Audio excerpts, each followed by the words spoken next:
Nic. Nic.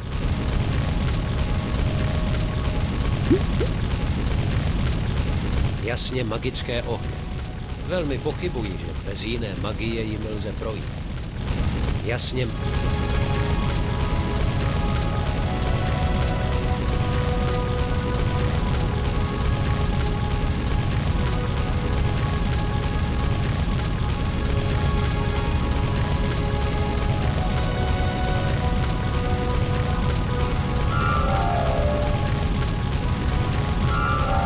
Magické zrcadlo neznámého účelu.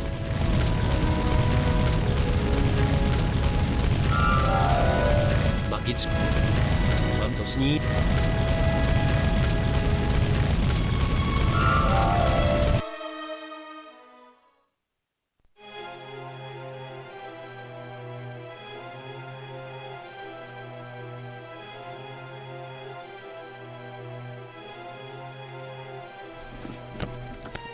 V knihovně už nic zajímavého není.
Nic. No tohle... Popravdě řečeno, nečekal jsem, že tady někoho najdu. Také já jsem překvapená, že tu vidím zrovna tebe. Opravdu? A koho si očekávala? Obávala jsem se, že se vrátil můj krutý věznitel. I když pravdou je, že se tu už dlouho neukázal. Jsi něčí vězeň?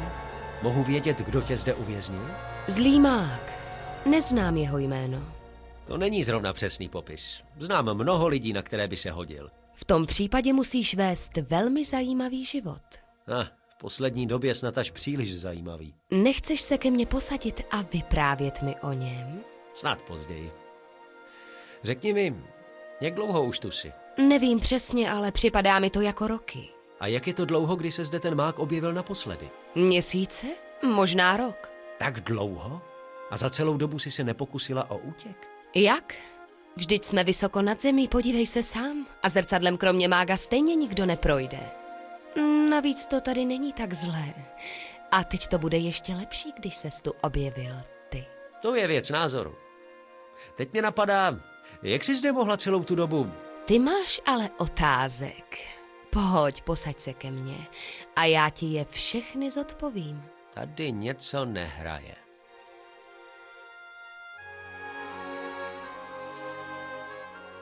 Takže ten mák vždy odcházel zrcadlem? Někdy ano, někdy ne. A když neodcházel zrcadlem? Pak zmizel ve středu pentagramu. Aha. A naposledy? Myslím, že naposledy to byl pentagram. Ale nech už těch věčných otázek a pojď se ke mně posadit. Už dlouho jsem neviděla muže navíc tak pohledného. Možná později. Nádherná holka. Jeden by při pohledu na její krásu málem zapomněl, jak je všechno kolem ní podezřelé.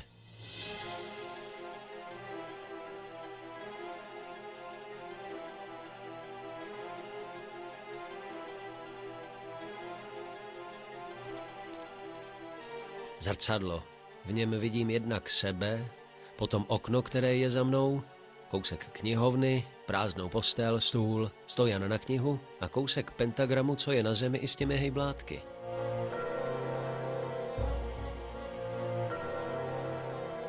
Zrcadlo. Prázdnou postel, stůl.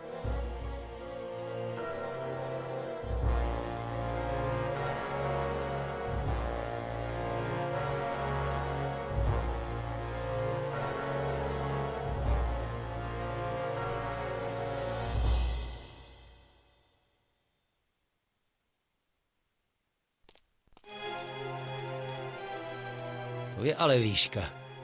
Vypadá to, jako bychom viseli ve vzduchu bez jakékoliv opory.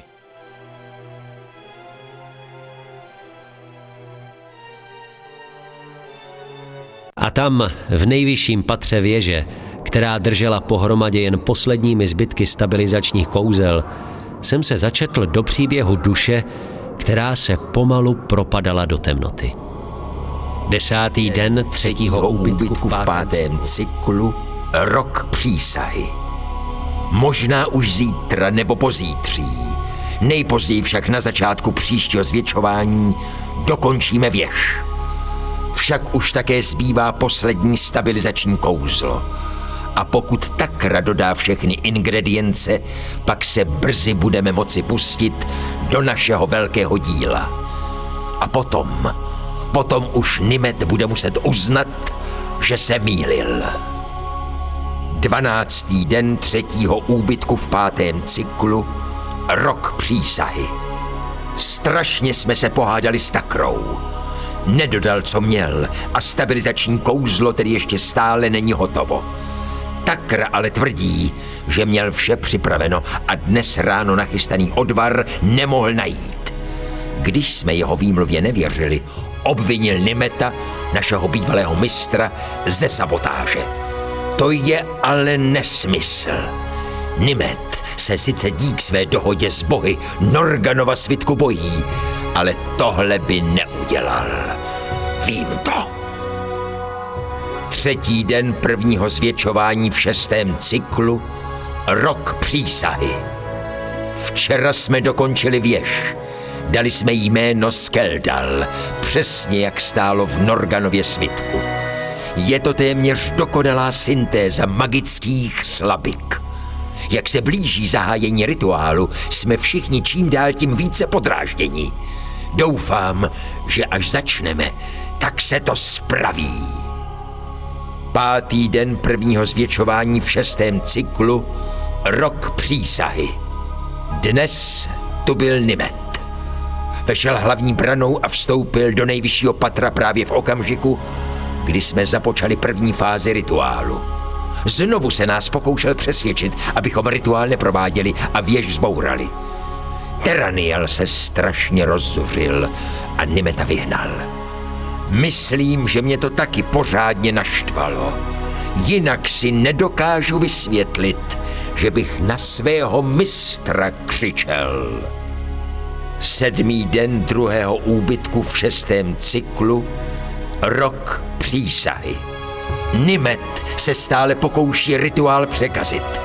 Včerejší magická bouře je toho jasným důkazem.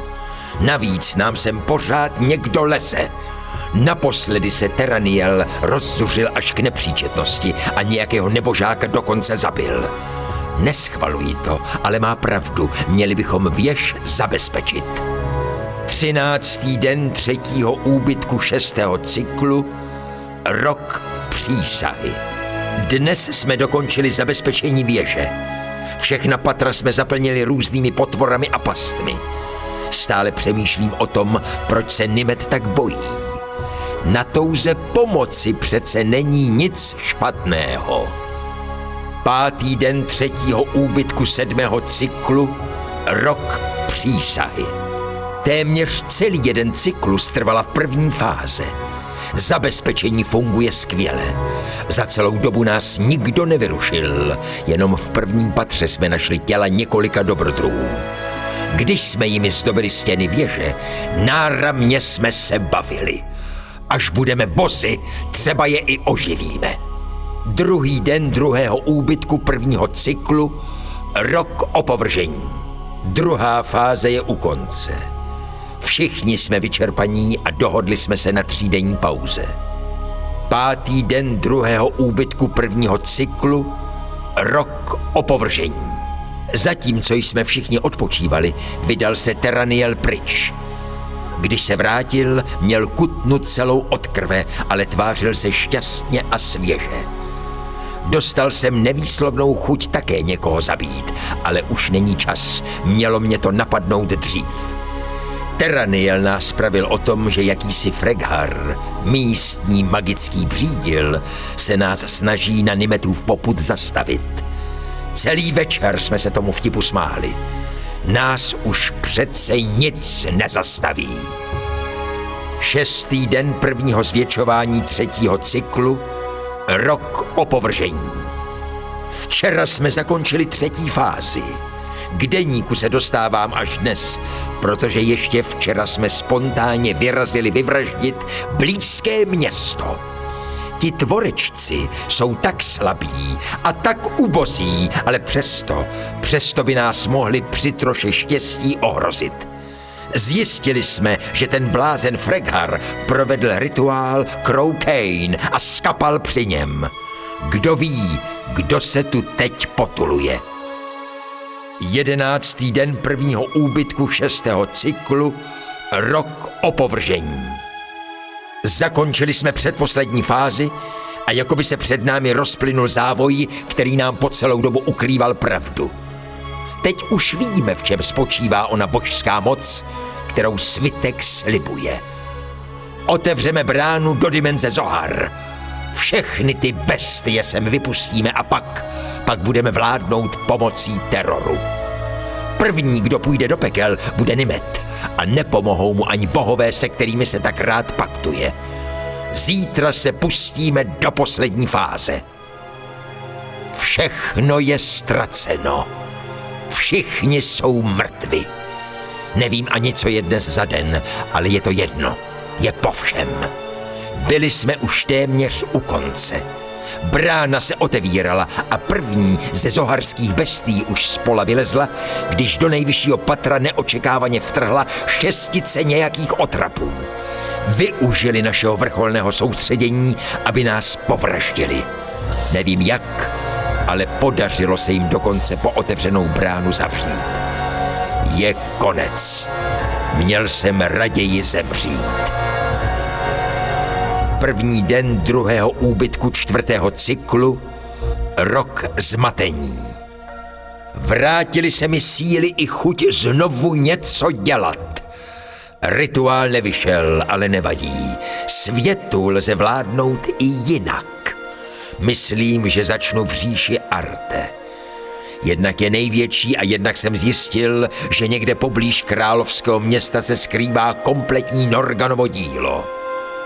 O pane zla, přeji mi štěstí. Tak tohle tedy Nimet myslel.